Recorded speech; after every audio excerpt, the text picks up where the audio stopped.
Good morning, students. Very soon I am going to start the second lesson from your book Snapshot. The name of this lesson is Address, written by Marga Minko.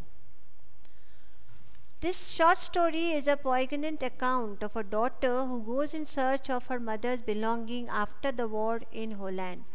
मतलब ये जो short story आप पढ़ने वाले हो children, ये एक daughter की अकाउंट है, उनकी नरेशन है. एक ऐसी डॉटर जो वॉर के बाद, वॉर जो हॉलैंड में हुआ था जो वॉर, उस वॉर के बाद ये डॉटर जब अपने मदर की बिलोंगिंग्स को लेने किसी के घर जाती है, तो what situation does he face, what environment does he face, what type of welcome, if she gets, does he face? Alright, we'll come to know through this particular narration given by her. And when she actually finds the belongings of her mother, naturally by seeing the objects evokes memories of her earlier life. However, she decides to leave them all behind. But ऐसा क्या होता है कि वो decide करती है कि वो अपनी मदर की बिलोंगिंग्स को उसके साथ नहीं ले जाएगी, वहीं पे छोड़ देगी जहाँ पे जिस घर में उनको वो सारे बिलोंगिंग्स मिले थे. So what happens, what makes her decides to leave them all behind and resolves to move on.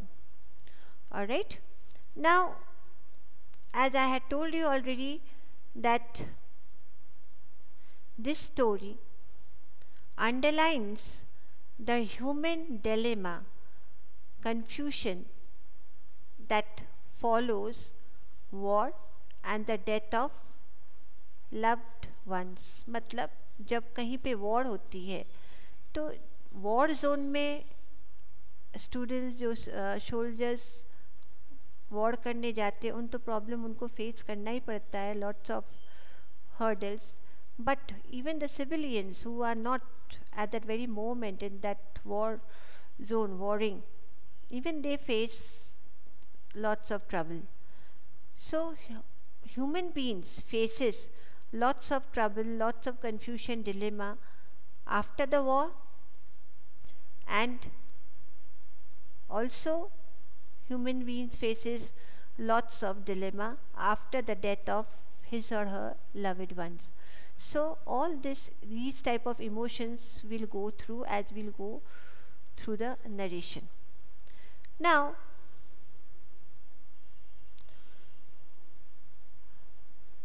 at the starting of this narration, the narrator, a young girl, knocked on the door and a lady opened it. तो starting में हम देखते हैं कि एक young girl जो narrator खुद है किसी घर के दरवाजे पे नॉक करती है और वो दरवाज़ा कौन खोलता है? एक lady. Now this girl introduces herself as Mrs S daughter. ये गर्ल इंट्रोड्यूस करती है as Mrs S daughter. The lady showed no sign of recognition.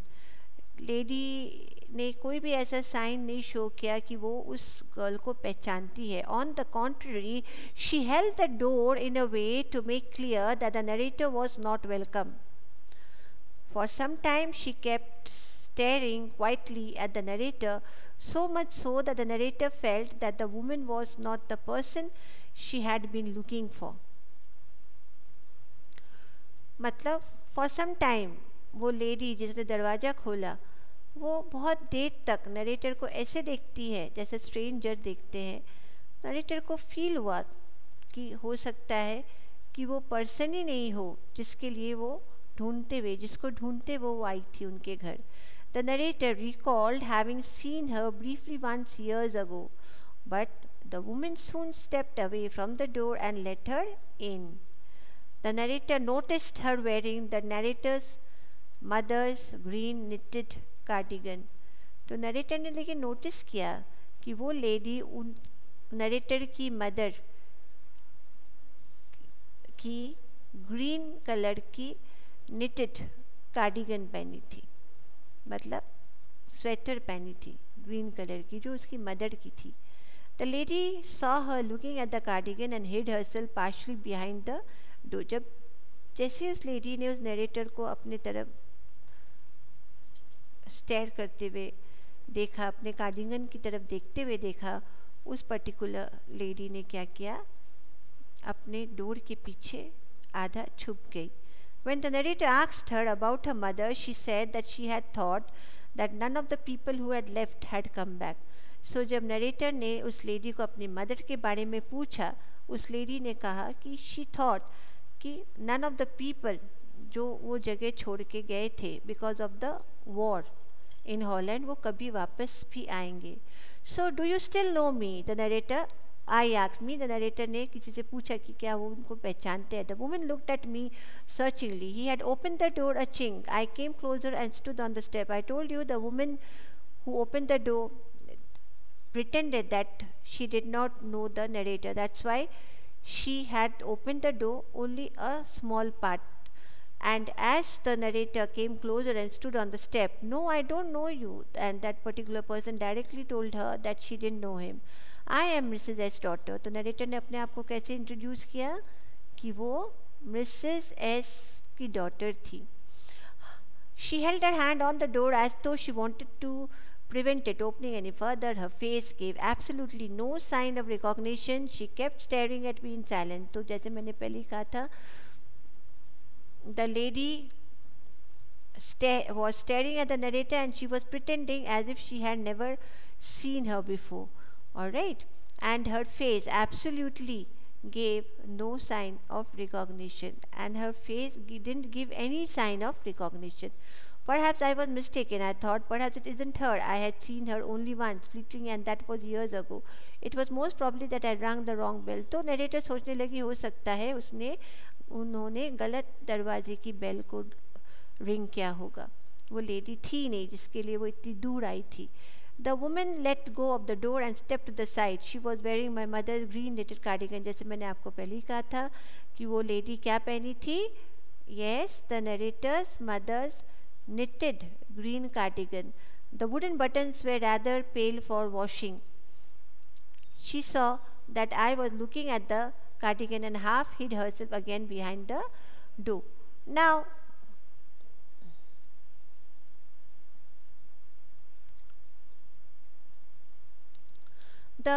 जो वो knitted कार्डिगन की जो बटन्स थे, वुडन बटन्स थे, वो भी पेल हो चुका था कई बार वॉश करने की वजह से. तो she saw that I was looking at the cardigan and half hid herself again behind the door, but I knew now that I was right. तो वो लेडी समझ गई कि नरेटर उसके पहने हुए कार्डिगन की तरफ देख रही है, कहीं वो समझ न जाए, पहचान न जाए. What did she do? She half hid herself behind the door. Well, you knew my mother, I asked. Have you come back? said the woman. I thought that no one had come back, only me. तो नरेटर ने उस lady से पूछा कि you knew that she knew her mother, but the lady said very blankly that she thought that no one had come back after the war. But again the narrator told that lady that only she had come back. A door opened and closed in the passage behind her. A musty smudge emerge. तो lady जहाँ खड़ी थी उसके पास में से ऐसे ही उस narrator ने क्या देखा, एक डोर थी, okay, which opened and close in the passage behind her. एक मस्टी स्मेल इमर्ज, एक अजीब सी मस्टी स्मेल आ रही थी. I regret I can not do anything for you. I have come here specially on the train. I wanted to talk to you for a moment. Again that lady said that she was regretting it, but she could not recognize her. But narrator was adamant. उसने कहा कि वो बहुत दूर से आई थी, specially on a train, and she wanted to talk with her for a moment. It is not convenient for me now. It is not convenient for me now, said the woman. I can't see you another time. तो उस lady ने कहा कि वो convenient time नहीं था उसके का. उसने डायरेक्टली नरेटर से कह दिया that she couldn't talk with her that particular moment and she couldn't perhaps another time. She nodded and cautiously closed the door as though no one inside the house should be disturbed. तो वो lady ऐसे बोल के very cautiously अब दरवाजे को पीछे से बंद कर दी। और राइट, ये साइन देते हुए कि कोई भी जो उसके घर के अंदर थे वो उनको वो नरेटर डिस्टर्ब न करे। I stood where I was on the step. The curtain in front of the bay window moved. Someone stared at me and would then have asked what I wanted. Oh, nothing, the woman would have said. It was nothing. I looked at the nameplate again. Dowling, it said, in the black letters on white enamel, and on the jamb, a big higher, the number 46. So, the narrator stood in front of that closed door, waiting to be opened again, but no one opened it. And as she stared up, she saw the address, the nameplate. Nameplate में क्या लिखा था? Dowling, बड़े बड़े black letters में on white enamel, और उसके ऊपर लिखा था number 46. So as I walked slowly back to the station, I thought about my mother who had given me the address years ago. It had been in the first half of the war. I was home for a few days and it struck me immediately that something or the other about the rooms had changed.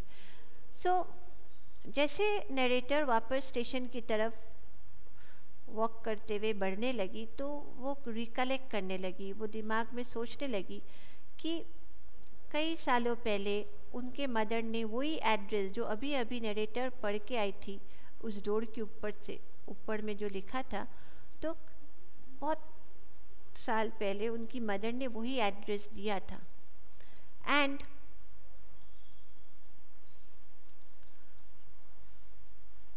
yes, and it struck me immediately that something or the other about the rooms had changed. और वो जब वापस घर गई थी तो उसको suddenly लगा कि उनके रूम्स में बहुत कुछ चेंजेस हुए हैं. ऑलराइट, बहुत सारे थिंग्स मिसिंग थे. My mother was surprise I should have notice so quickly. उनके मदर को भी सरप्राइज फील हुआ कि उनकी डॉटर को इतनी जल्दी, उनकी डॉटर ने नोटिस किया इतनी जल्दी कि उनके घर में कुछ सामान मिसिंग थे. Then she told me about Mrs Dolling. तभी नरेटर को उनकी मदर ने वो लेडी मिसेस डॉलिंग के बारे में बताया. ओके चिल्ड्रन, वही मिसेस डॉलिंग जिसको अभी अभी वो नरेटर मीट करके आई थी और मिसेस डॉलिंग ने उनको घर के अंदर भी नहीं बुलाया था. तो उनके मदर ने नरेटर को मिसेस डॉलिंग के बारे में क्या बताया? That I had never heard of her but apparently she was an old acquaintance of my mother. तो मिसेस डॉलिंग कौन थी? नरेटर की मदर की ओल्ड एक्वेंटेंस थी, मतलब जान पहचान की थी. whom she had seen for years. और ये मिसेस डॉलिंग कई सालों से उनके घर में आ जा रही थी. she had suddenly turned up and renewed their contact. और कुछ सालों से उनकी कांटेक्ट बंद हो गया था, बट वापस अचानक से वो टर्न अप हुई और उनकी मिसेस डॉलिंग की कांटेक्ट उनकी मदर से फिर से शुरू हो गई. सिंस देन शी हैड, और उसके बाद वापस वो रेगुलरली मिसेस नरेटर के घर आती रहती थी. Now every time she leaves here she takes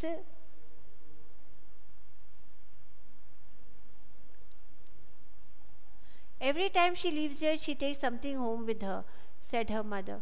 All right, now तो नरेटर की मदर उसको बताती थी कि जब भी मिसेस डॉलिंग उनके घर में आती थी कुछ न कुछ सामान अपने साथ ले जाती थी. वो सारे टेबल सिल्वर एक साथ, टेबल सिल्वर मतलब टेबल में रखने वाले सिल्वर के सारे जो क्रॉकरी सेट्स होते हैं वो सब ले चुकी थी. और राइट, फिर एंटीक प्लेट ले चुकी थी. शी हैड ट्रबल लगिंग दो लार्ज वेसेस, जो बड़ी बड़ी जो वासेस थी वो भी वो ले चुकी थी. And I am worried she got a crick in her bag for the crockery. और जो क्रॉकरी ले गई थी तब उनके बैग में दर्द हुआ था. My mother shook her head pityingly. I would never have dared ask her. She suggested it to me herself. She even insisted. She wanted to save all my nice things. If we have to leave here we shall lose everything, she said. तो डॉलिंग ने क्यों narrator के mother से सामान मांग के अपने घर ले जाती थी? वो यही कहती थी कि just because war was taking place तो ऐसा ना हो कि उनको बहुत जल्दी हॉलैंड छोड़ के जाना पड़े. तो दैट टाइम में भी बहुत सारे सामान उसके ऐसे ही छूट जाएंगे. She will lose most of her belongings. That's why she used to take the belongings from her mother, from the narrator's mother, so that she could preserve them. Have you agreed with her that she would keep everything? I asked, as if that's necessary, my mother replied. It would simply be an insult to talk like that. And think about the risk she running each time she goes out of our door with a suitcase or bag. So, my mother seemed to notice that I was not entirely convinced. She looked at me reprovingly, and after that she spoke no more about it. So, narrator, naturally, she was a bit confused. She didn't want a stranger to take things away from her house, her mother's belonging. तो नरेटर ने अपनी mother से पूछा कि क्या आपके और उसके बीच में कॉन्ट्रैक्ट हुआ था कि वो जो सामान ले जाएगी तो जब भी आप चाहो फ्यूचर आप उसको वापस ले सकते हो. तो उनकी मदर ने कहा कि ये बैड मैनर्स होता है, अगर हम किसी को सामान नहीं देते हैं तो ऐसा नहीं कहना चाहिए कि हम कभी भी उसको ले सकते हैं वापस. ही अंडरस्टूड है as she said. And further all she explain to her daughter कि जब भी वो सूटकेस बैग भर के सामान जब भी उनके घर से ले जाती थी तो वो खुद भी रिस्क में रहती होगी. My mother seemed to notice that I was not entirely convinced. She looked at me reprovingly. After that, we spoke no more about it. Meanwhile, I had arrived at the station without having paid much attention to the things on the way. I was walking in familiar places again for the first time since the war, but I did not want to go further than was necessary. I didn't want to upset myself with the sight of streets and houses full of memories from my precious time. तो यहाँ पे narrator हमको ये समझाना चाहते हैं कि जब वो ये सब सोचते सोचते आगे चल रही थी स्टेशन की तरफ. Very soon station arrive, station वो पहुँच गई. ऑन द वे ऐसे बहुत सी चीज़ें थी, फैमिलियर चीज़ें जो जिनकी तरफ नरेटर ने देखा भी नहीं. ऑलराइट. और क्योंकि वो वॉर के बाद फर्स्ट टाइम वहाँ पे आ रही थी, एक ऐसी जगह पे, एक ऐसे नेटिव प्लेस में जहाँ पे वो बड़ी हुई थी. तो ऐसे बहुत सारे ऐसे जगह थे, ऐसी चीज़ें थी, साइट्स थी स्ट्रीट्स में, ऐसे घरों थे जिसको देख देख कर उनको अपनी पास्ट मेमोरीज याद आ सकती थी, सैड मेमोरीज. इसलिए वो ये याद ना आए. She didn't look or concentrate upon the sights of the streets and houses, and she at last reached the station. In the train back, I saw Mrs. in front of me again as I had the first time I met her. It was the morning after the day my mother had told me about her. I had got up late, and coming downstairs I saw my mother about to see someone out, a woman with a broad back. There is my daughter, said my mother. She beckoned to me. The woman nodded and picked up the suitcase under the coat rack. She wore a brown coat and a shapeless hat. Does she live far away? I asked, seeing the difficulty she had going on the house with the heavy case. In Macaroni Street, said my mother, number 46. Remember that. So, train में बैठे वापस Mrs Dorling के बारे में narrator याद करने लगी. उस दिन के बारे में जब वो पहली बार मिसेस डॉलिंग को सामान ले जाते हुए देख रही थी अपने घर से विद अ हेवी केस. तो नरेटर ने पूछा उनकी मदर से कि क्या उनका घर बहुत दूर था. Then on that particular date the narrator's mother told her about the address. She said in Macaroni Street, number 46. So I had remembered it. I had waited a long time to go there. Initially, after the liberation, I was absolutely not interested in all that stored stuff, and naturally I was also rather afraid of it, afraid of being confronted with the thing that had belonged to a connection that no longer existed, which were hidden away in cupboards and boxes and waiting in vain until they were put back in their place again, which had endured all those years because they were things. But gradually everything became more normal again. Bread was getting to be. तो यहाँ पे narrator दो situation बता रही है. Situation circumstances before the war and situation circumstances she is highlighting after the war.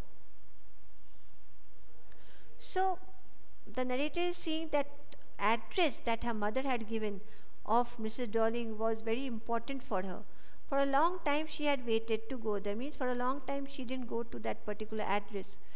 Yes, initially जैसे उनको liberation हुआ, उनको फ्रीडम मिली, वॉर ख़त्म हुआ, नेचुरली नरेटर को पुराने स्टफ से, स्टोर स्टफ से कोई मतलब नहीं था, कोई इम्पोर्टेंस उनको फील नहीं हो रहा था, रैदर वो अफ्रेड फील कर रही थी ऐसे सामानों को रख के। बट ग्रेजुअली एवरीथिंग बिकेम जैसे नॉर्मल हो गया, इजीली ब्रेड मिलने लगा, मतलब लोगों को सोर्स ऑफ सर्वाइवल मिलने लगी। There was a bed you could sleep in under threaten, जब लोगों को सोने के लिए बेड मिल गया, रूम मिल गया। Alright, at one day I notice I was curious about the position that must still be at that. फिर एक दिन नरेटर के मन में ये क्यूरियोसिटी हुआ कि क्यों ना वो पोजीशन जो एक एड्रेस में था, किसी के घर में था, जिसकी एड्रेस उनके मदर ने उनको दिया था, वो सामान वो ले आए। I wanted to see them because she wanted to see, she wanted to touch, she wanted to remember all the belongings of her mother. After my first visit in vain to Mrs. Darling's house, I decided. तो first visit Mrs Dorling के house में when था, Mrs Dorling ने दरवाज़ा भी नहीं खुला, उनको वेलकम नहीं किया। सो नरेटर ने सोचा कि वो सेकेंड टाइम ट्राई करेंगे। Now a girl of about 15, अब कौन उनका डोर खुला, मिसेस डॉलिंग का मेन डोर किसने खोला? A girl of about 15 years. I asked her if her mother was at home. तो मिसेस डॉलिंग ने उनसे पूछा कि क्या उनकी मदर घर पे है, but she said no, as her mother was doing an errand. Errand मतलब छोटे मोटे काम के लिए घर से बाहर निकलना, जैसे मार्केट वगैरह। तो ये सुनकर नरेटर ने कहा no matter, as she wanted to wait for her mother. कि नरेटर ने कहा कोई बात नहीं, वो उस 15 year old गर्ल की मदर मतलब मिसेस डॉलिंग के लिए वेट करेगी। Thank you, children.